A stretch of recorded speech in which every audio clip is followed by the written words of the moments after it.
Ladies and gentlemen, please welcome Chief Algorithms Officer, Trey Grainger.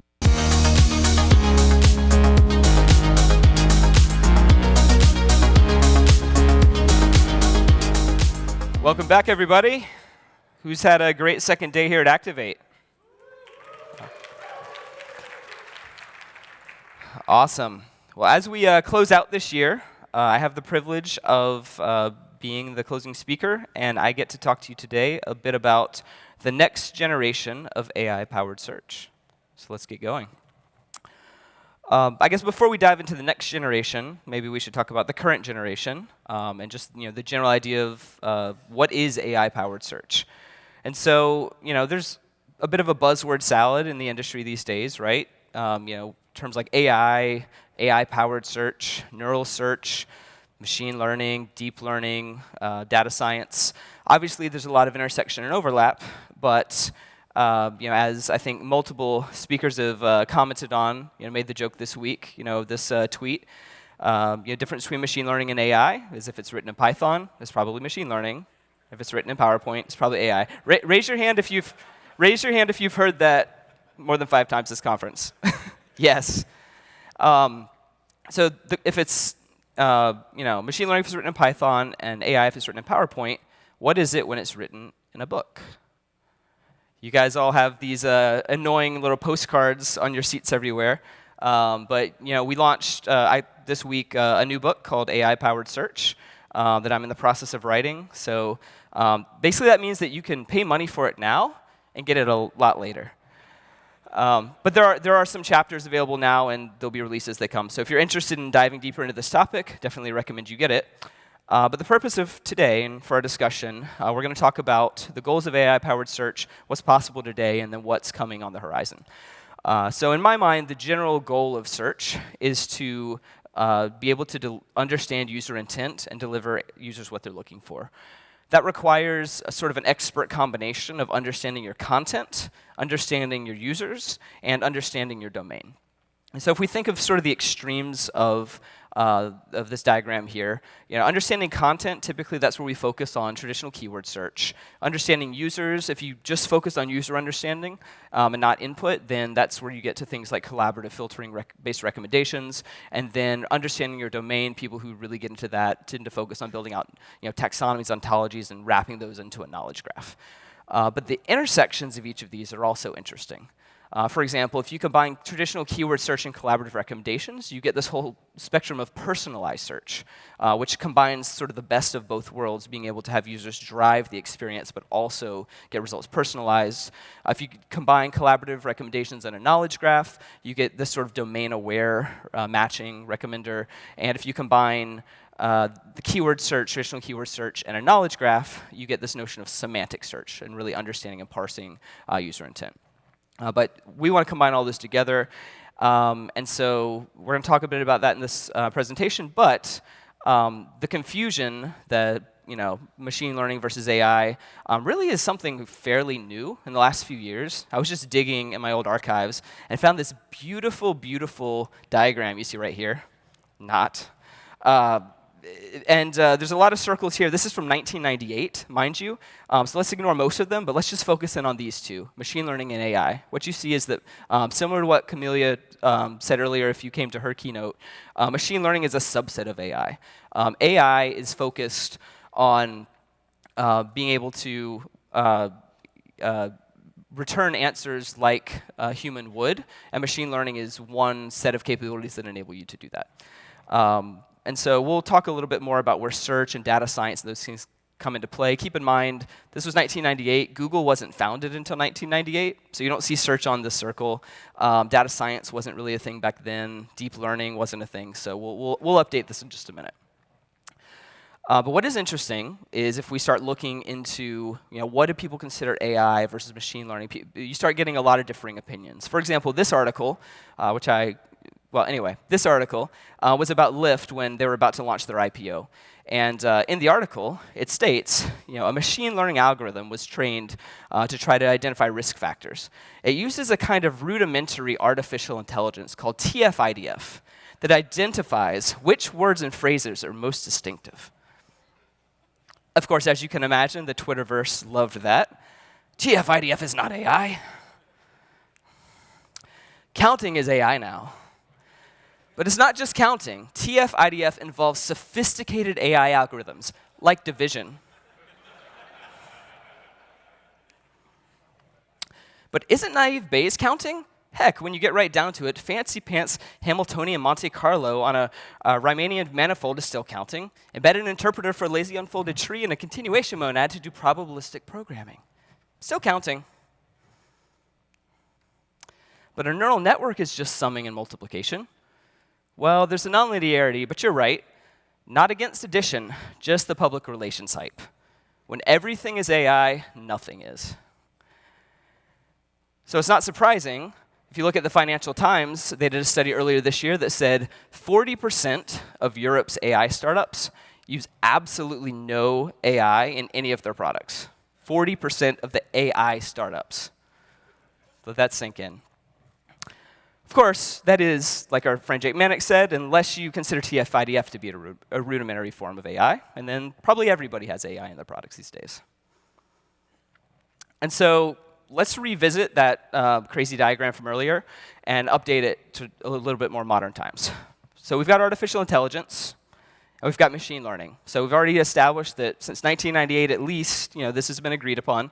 Artificial intelligence here is when a computer solves a task in a way that mimics human behavior. And machine learning is applying algorithms that learn from data without having to be explicitly programmed. Deep learning, then, is the subset of machine learning that is applying a specific set of machine learning algorithms that focus on deeply layered neural networks, which essentially allow you to kind of not have to do the feature engineering yourself. You can sort of derive features from raw data.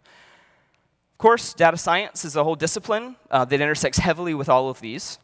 But it includes lots of other things like data visualization, data analytics, and a lot of business-focused and domain-focused understanding.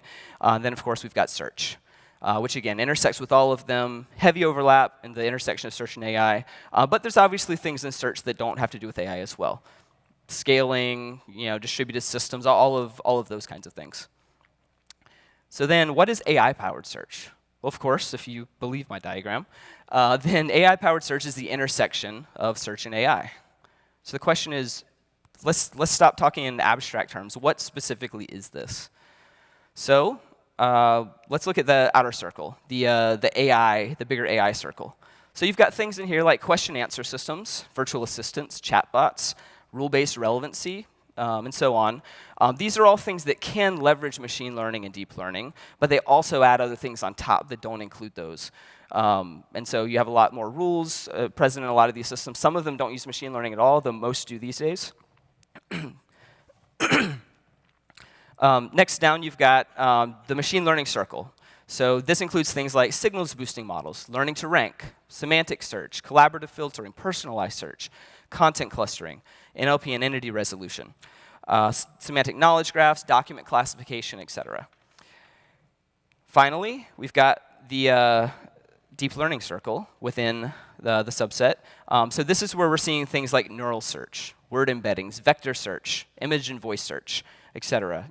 Some of these can be done without deep learning, but by and large, the deep learning is the most used technique to try to accomplish these things. And so, of course, this is Lucidworks conference. Lucidworks helps our customers deliver AI-powered search solutions. We're proudly built with open source tech at its core, Apache Solr and Spark specifically. Now with Fusion 5 with the ability for you to use TensorFlow or your favorite Python libraries or whatever to deliver models and deploy them into Fusion. But we help customers personalize search with applied machine learning, and this is proven on the world's biggest information systems, including many of you in this room. But even when customers purchase our product to be able to dive in head first and apply these techniques, most customers don't start, really no customer starts with all of the stuff I just mentioned out of the box. Usually it's a progression, what I like to think of as the search intelligence progression or spectrum, where somebody, when they're first getting started with search, starts at the bottom left of this graph here, and you see they start with something like basic keyword search. So that's your TF-IDF or BM25 matching, text analysis, basic relevance ranking, querying, etc. They quickly realize once they go to production, though, that that's not sufficient to deliver great search results. And so usually the next step is people start spot fixing things. They start creating synonyms lists and stop words lists. They maybe start creating taxonomies and ontologies to try to classify and relate things in their domain. And they start trying to manually build out this domain understanding. From there, they realize that even that's not sufficient. And when users are typing in queries, there's a lot of nuance and a lot of different kinds of things that can be expressed as part of the user's intent. So people start focusing on the next circle here, which is query intent, focused on query classification, which is what kind of a query is this? Is this a question? Are you looking for information? Are you trying to purchase a product? Also focused on semantic query parsing and understanding the specific terms and phrases and their meaning related to a domain. You get here into semantic knowledge graphs, personalization. You start introducing the idea of question-answer systems and QA systems. There's question-answer systems and virtual assistants. Finally, people realize, hey, this is great, but it's still a lot of work. And so people start focusing a lot more on automating as much of this as possible. So hopefully people have been doing A/B testing since the beginning, but if not, this is the point where they start using data to drive their decision-making process. What works, what doesn't work. You see things like multi-arm bandit testing to try to automatically put better experiments into in front of more users in production. You see things like signals-based backtesting to sort of automatically test relevance algorithms before they go to production, leveraging historical behavior. Things like genetic algorithms being applied and learning to rank. And finally, our goal with our customers is to move them up the spectrum so that they spend less time and less resources getting to really intelligent AI-powered search. We get to this idea of self-learning. And self-learning, of course, is leveraging all of the constant streams of feedback coming from content updates, coming from user interactions and signals, and being able to constantly learn from those. And so all of this, building out an AI-powered search solution, like Will said yesterday, is about connections. The goal of search is to connect people to people, connect people to information, connect people to insights, but also connect the dots. You've got a lot of data points. How do we connect the dots between each of those data points to learn more information that can then be applied to deliver a better search experience? So speaking of connecting the dots, here's 3 dots, or 3 shapes up here on the screen. I want you to look at these and connect them for me. So somebody look here and tell me what you see on the screen. A crook. A crow. Okay. All right, I'm gonna help you out. This is not going very well. What about now? Sherlock Holmes? Yep, you guys got it really quickly. Some of your brains are still churning on it, but most of you jumped immediately to it. Sherlock Holmes. So, to quote from the Adventures of Sherlock Holmes from Watson, "You appear to see a good deal, which was quite invisible to me. Sherlock. Not invisible, but unnoticed, Watson. You did not know where to look, and so you missed all that was important." So when you look at this, at first you had no clue what these data points were, but when you saw them in relation to each other, connected together, you were able to derive some insights that obviously you could use for, in a search use case to deliver better search results.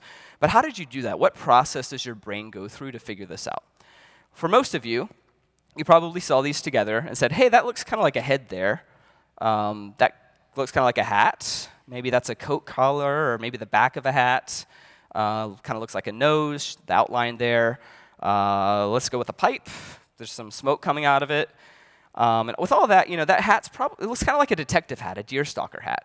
And then you kind of combine all those clues in that context together, and then you say, hey, that reminds me of a detective with a pipe.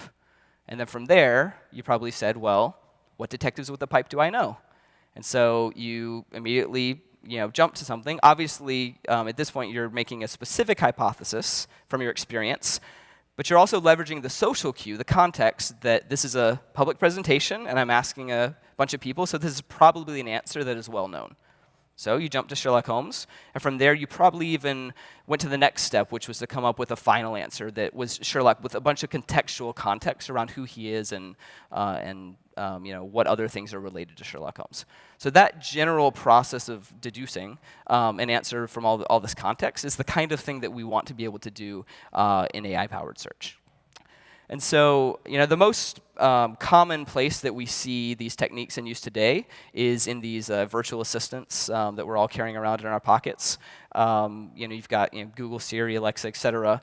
But there's this notion of natural language understanding. I want to be able to say something, express a query, ask a question, give a command, and have it understood, and the context, maybe even personalized context around me understood, such that I get the answer back that I'm looking for.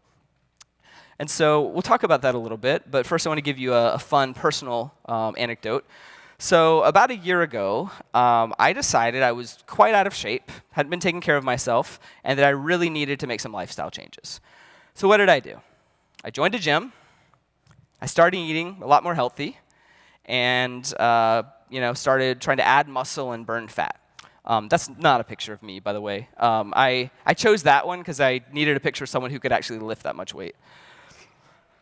At any rate, but at the end of the workouts, a lot of people were drinking these Fit Aid recovery drinks. And I tried one day. It was really good.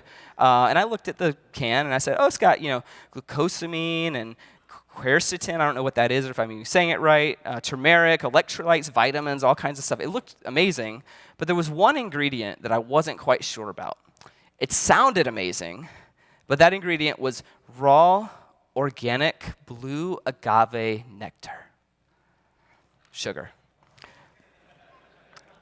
But maybe it's a good sugar. I don't know. So I decided I would do what any normal person would do. I picked up my phone and I called my personal assistant and said, "Hey, can you research this for me?" Okay, Google. Is agave nectar good for you? According to Healthline, agave nectar is a very popular sweetener in the natural health community. This sweetener is touted as a healthy alternative to sugar because it has a low glycemic index. Boom. Love these things. Bought a few more. At this point, my wife was asking me questions about the credit card bill. I didn't let her know there was more on the way. But started drinking these, great, no problem. But one day I, for whatever reason, decided to query this again. Got the same answer back from Google, but I noticed something. I wasn't on my phone. I had a little bit more context, a little bit more room on the screen. And I noticed that the website that this came from was the title of the page was 6 Healthy Sugars That Can Harm You. And if you look at the URL, what? And if you look at the URL, it actually says 6 healthy sugars that can kill you. I think somebody wrote the blog post and then their boss made them change it after the fact, once the URL was published. Okay, well that's not good. So I put on my detective hat and went and looked at the article. And in fact, everything that Google said is exactly mentioned at the beginning of the article. But right after it, it says, but the harmful effects of sugar have very little to do with the glycemic index and everything to do with the large amount of fructose. The agave is high in fructose. Gram for gram, agave nectar is actually much, much worse than regular sugar.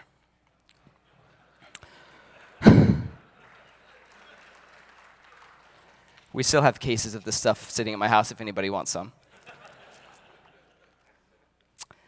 So obviously, these algorithms aren't perfect. AI-powered search can be really smart, but even that, basic context of that document was completely missing from the answer. And so the question is, as we're implementing AI-powered search, how can we help our customers avoid these pitfalls?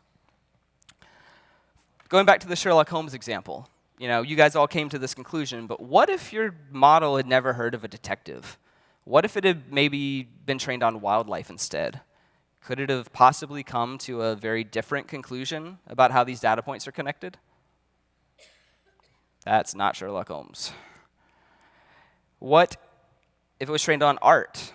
Maybe kind of reminds you of this picture. The young lady versus the old lady looks a little similar. Could happen, but more often than not, when these mistakes occur, we don't end up with wildly different things like a duck or an old lady illusion. We usually end up with something that is very related. It's almost right. This still looks like Sherlock Holmes, but it's interpreted out of context, in the wrong context. For example, that tells a very different story and is not at all what I was looking for. Don't want to see that.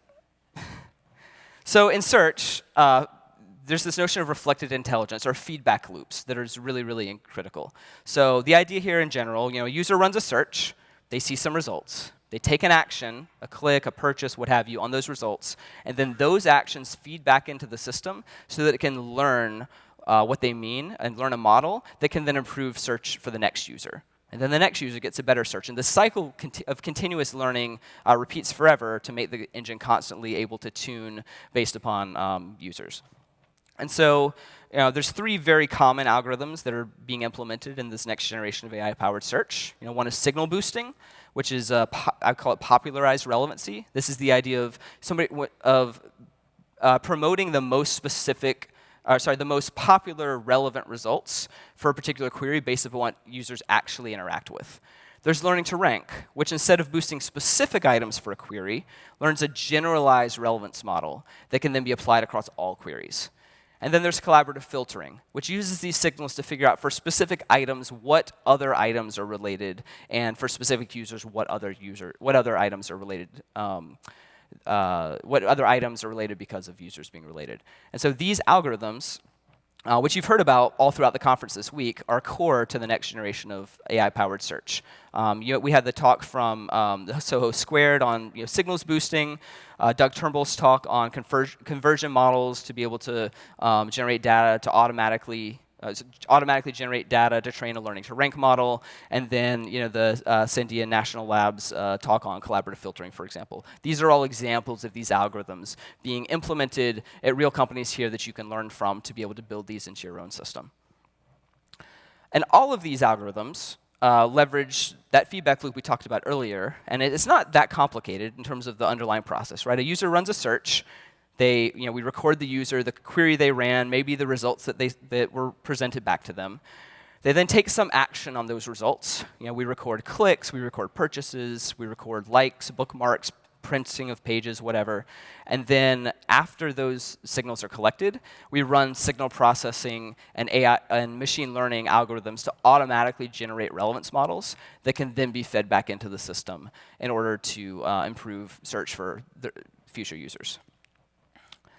And so in practice, what this looks like is, someone runs a search for iPad, you're using basic text relevancy.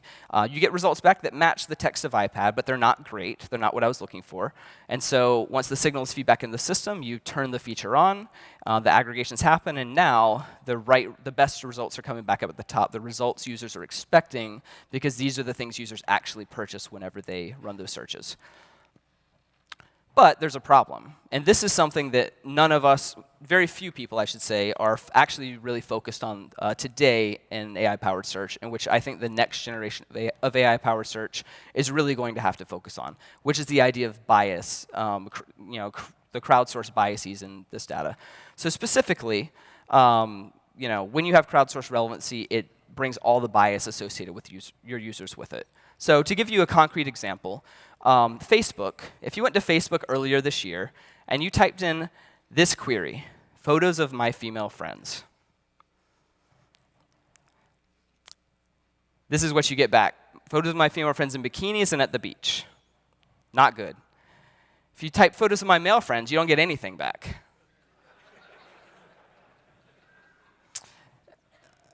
This is not because Facebook is building sexist algorithms. This is because, according to this Wired article that came out about it, a sexist search bug at Facebook says more about us than it does about Facebook. These are things some people are actually searching for, but then those signals and that information is being reflected back to all people, and most people don't want to see those results. So the question is, how do we combat those biases? So Facebook, obviously got some backlash because of this news article coming out. So they decided to combat this with a very, very intelligent AI machine learning algorithm. They manually overrode it. Sure, you can blacklist things. That's smart. Why not? Of course, the problem with that is they didn't actually fix the algorithm and the bias. They just made it stop coming back so they would stop getting calls from their bosses. But what that means is that all you have to do is slightly change the query. Just type in female friends, and you got the same garbage coming back. There's a fundamental problem with bias in this data, and we have to be very cognizant that we're leaking this information back out to users, and it's something we really need to address. Similarly, talking about bias, that's unintended consequences of using the data, but when you crowdsource your relevancy, you also have the problem of potentially malicious actors. So in this case, going back to that search for iPad, one of my users has decided that when they search for iPad, there's a particular product that they want to come back as the top result for iPad. These bananas at the bottom right. So, they find it, they click on it. They keep clicking on it. Click, click, click, click, click, click, click, click. And all of a sudden, bananas are at the top of the search results because one user decided that they were going to make it happen because they have control to be able to do that because you're crowdsourcing your relevancy. So, one other example where we've got some potential concerns. YouTube has gotten a lot of flack recently about as the article here says, as algorithms take over, YouTube's recommendations highlight a human problem. A supercomputer playing chess against your mind to keep you watching. According to that article, on the site, the ease with which a person can be transported from an innocuous search to a lunatic fringe of YouTube is startling. The lunatic fringe. A reporter said he was helping his son with homework, and what had started out with a simple search for fun science facts for a kindergartner had quickly led to a vast conspiracy ecosystem. There's an infrastructure built since the Renaissance to ensure the integrity of information and knowledge in libraries, many layers of gatekeepers thick. YouTube dispenses with all of this in the name of frictionless content acquisition and an algorithm optimized for watch time to sell ads. A software engineer in artificial intelligence worked on a project to introduce diversity to YouTube's video recommendations starting in 2010. It didn't do well for watch time, so it was scrapped. There's known problems here, but because Facebook does the same thing, YouTube, they're optimized for trying to keep eyeballs on content.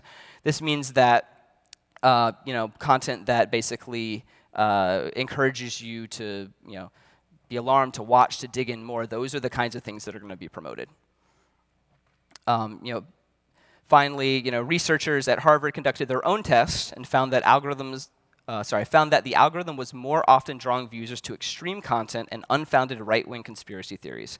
Experts say the conspiracy videos are perfectly positioned to push our buttons and draw us in to consume more of them, signs that YouTube's algorithm prioritizes. So there's some problems we need to work out with leveraging these algorithms. Talking about signals boosting and collaborative filtering specifically, when we think of the next generation of AI-powered search, these are effectively vulnerabilities in our algorithms that we need to figure out how to patch and focus on. So there's some techniques for doing that, right? If we think of the fact that these reinforce current biases, one way to counteract that is by leveraging things like learning to rank, which learn a general model that can be applied, and they're not as subject to those specific instances of bias or malicious intent. We can also use use case specific click models, which allow us to get away from the bias of search results tending to be clicked more when they're already at the top of your search results. We can do things like user group bias detection. So for example, in Facebook, maybe we can figure out that certain terms tend to be used more by certain kinds of people. Maybe it's maybe it's male, female, what have you. But we can try to figure out when there are things that are slanted in one way or the other that we want to try to counteract. We can also inject conceptual diversity into our results as well to try to get away from these filter bubbles that arise when people just keep seeing the same kinds of things over and over. In terms of being manipulated, these algorithms being subject to manipulation, like in the gorilla example, we can do things like session filtering. So instead of allowing one user to continuously click and add more signals that get counted in the model, we say, no, one vote per user, and we can at least filter one single bad actor out by doing that. We can also look at quality versus quantity in our signal weighting. So, if we have some people who, have very high quality signals, but only on a few items, versus people who indiscriminately, click on everything, we can weight those differently. We can also, address the cold start problem, which is consistently referred to leveraging these algorithms by using content-based relevance and also through learning to rank techniques. And so thinking of the next generation of search and AI, we just talked about some of these signal-based algorithms, but there's also content-based algorithms that are really exciting in the next generation of search and AI. Specifically, we're seeing a lot more interest now in knowledge graphs for domain modeling and automatically learned knowledge graphs, and multimodal learning, which you heard Camelia talk about earlier today, and this idea of thought vectors, or conceptual scoring of content.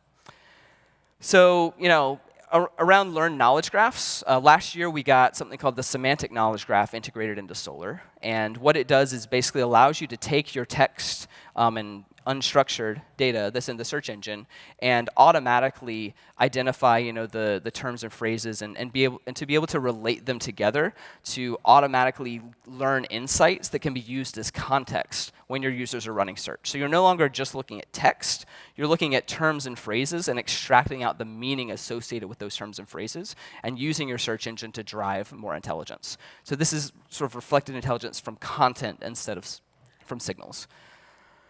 Similarly, I mentioned Camelia's talk earlier, which is great.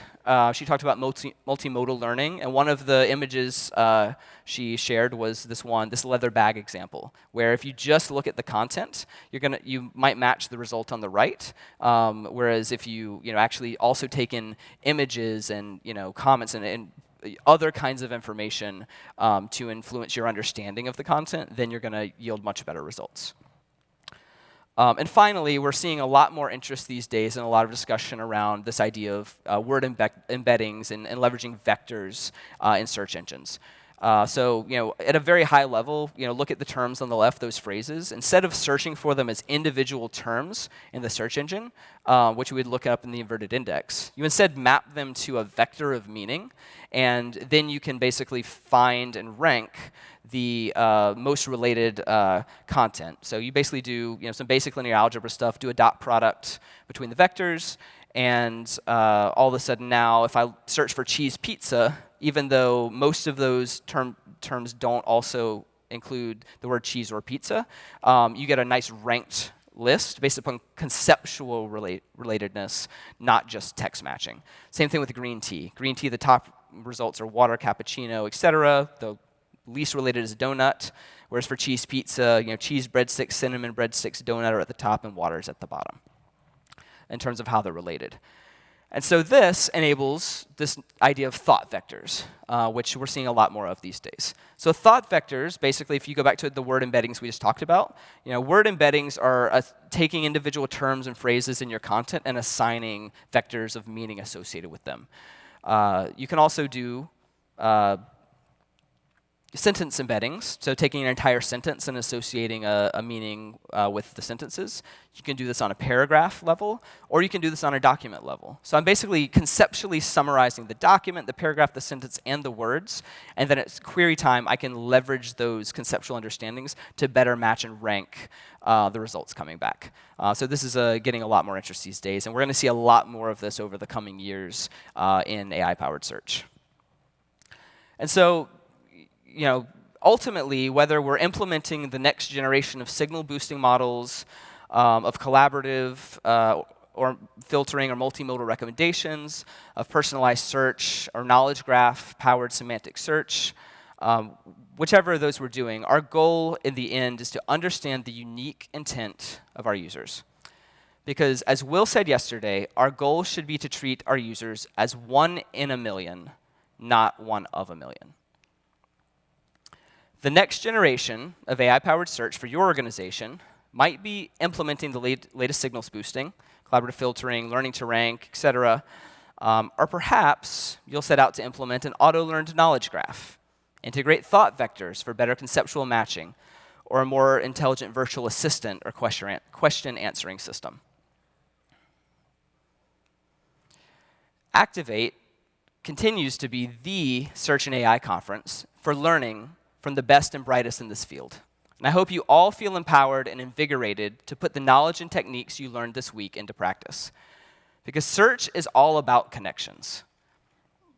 Connecting your users to what they need, and connecting the dots within your data, and Activate is all about connecting you to the knowledge and resources you need to build the future of search and AI. That future, at the end of the day, belongs to each and every one of you. And that future also starts with you, right here, right now, at Activate 2019. So safe travels home, everybody. Now go and build that future, and I look forward to seeing each and every one of you back here next year to hear about your successes at Activate 2020. Thanks, everybody.